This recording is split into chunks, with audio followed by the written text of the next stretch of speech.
Welcome to the darkest part of the year just before the sun's rebirth. The days will get longer, eventually. There isn't much sunlight, so I'm savoring it when it shines and turning to my current project for color and light.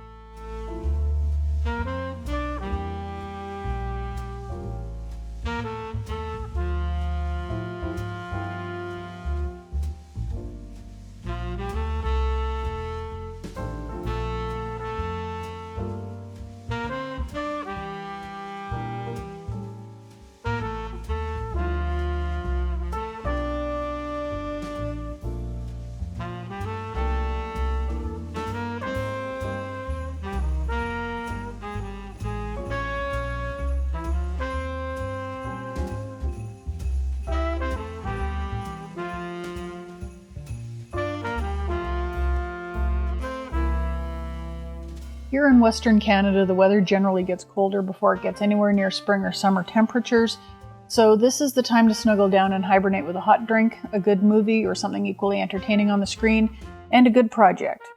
If you can do this with friends, even better.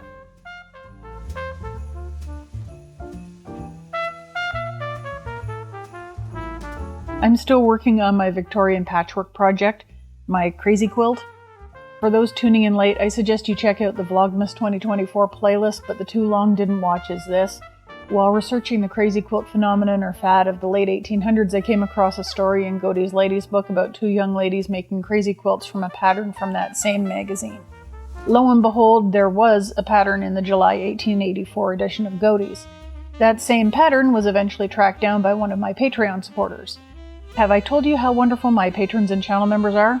They're the absolute best. I've tacked down my patches and I'm on to embellishing. I'm sticking to the pattern as well as I can, but it's hit or miss. The only stitch dictionary is the pattern itself, and as I mentioned in the last video, the little blue dots can only tell you so much, so I'm making it up as I go, with direction. Vague direction, but direction nonetheless. I started off using embroidery thread. I have a lot of embroidery thread, well, cross-stitch thread. My mum was into cross-stitch and dragged me into it from a young age. I'm always baffled when I start a new project requiring floss and I can't find it in the little boxes. These aren't even all the boxes. I have at least 3 more, but they're colors reserved for specific projects that are either in progress or in need of starting. Here's where I started having some issues. I'd reserved certain neutral patches for embroidering motifs, a Jacobean flower and a couple of plant embroideries, also illustrations by artist Kate Greenaway, which were popular at the time, a little girl on a fence, a maid with a pot of tea, a little boy playing with a ring, and a little dog. As I said, most of these motifs will be on relatively neutral patches. The patches surrounding them are comparatively a brilliant hodgepodge. I tried to make the patches as fun and brilliant as possible while also being a reminder of some of the projects I worked on in the past. Cotton from COVID masks and project bags, brocade and velvet fashion fabric from bodices and corsets, and wools and linens from this year's wardrobe updates. They joined silks from friends Claude and Rebecca, and a few of my mother's scraps. A good little mishmash.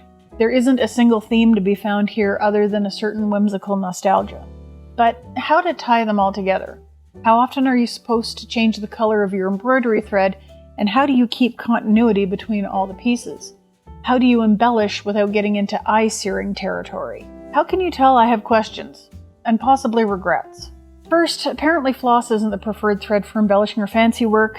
That honor goes to pearl cotton. Because it's a 2-ply thread instead of 2 separate strands held together, it sits above the patch instead of lying flat. The effect is that it stands up from the patch and I guess looks prettier. You can buy it in little skeins like floss, or depending on the color, little balls. I have a couple of little balls of pearl cotton, but very little in the way of colors, so I stopped in at the local craft store and picked up some supplies. I don't need to go super fancy or expensive, so I found a pack of the house brand thread that included both solids and variegated threads. Most of those are rather bright colors because I guess they've become popular for making friendship bracelets. I also picked up some muted colors to balance out the brights, and because the Victorians loved metallic threads, I included a couple of those as well. I don't want them to tangle, so I'm going to try winding them onto bobbins made from craft sticks. Apparently there's more length in a skein of pearl cotton than in a skein of floss, which is why I'm not just using a floss bobbin. I have a little box in which I've been storing cardstock and embroiderable fabric, so maybe I'll move a few things around so I can use it to store my craft sticks.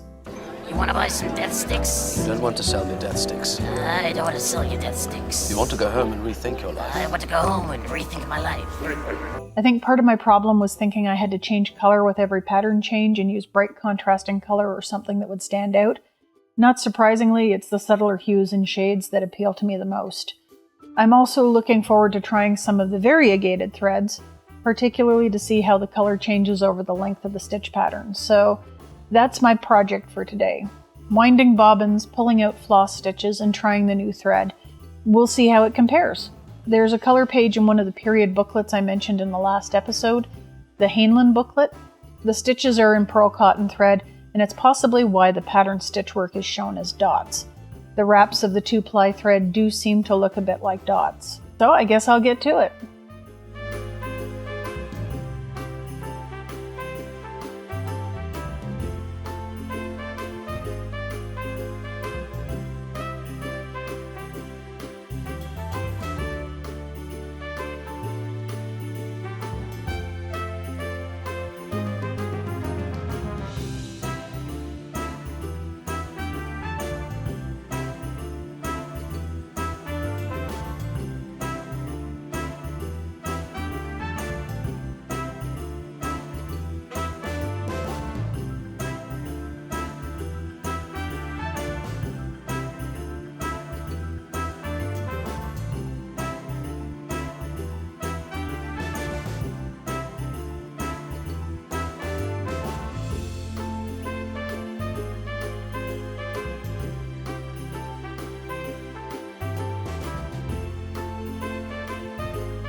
So one teeny tiny problem, quite literally, the eye of the needle I'm using is way too small.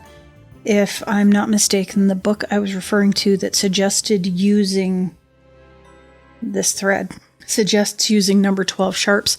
I checked my needles and apparently I'm using 3 9s. And the other set that I had in here, also 3 9s.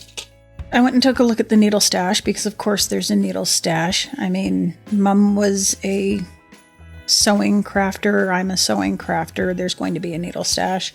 This is the kind of thing we've got the most of, or those little wheels with, 30 assorted needles. Nothing really specific. And because we usually use embroidery floss, obviously these would work normally quite well. I found a pair of 3/9 Millward Gold Seal needles, and the eyes on them look a little bit bigger than the ones that I've been using, so I'll give it a try and see if it works. 25 cents from Woolco.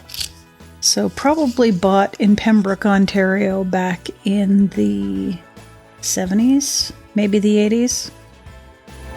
So we'll see if these work.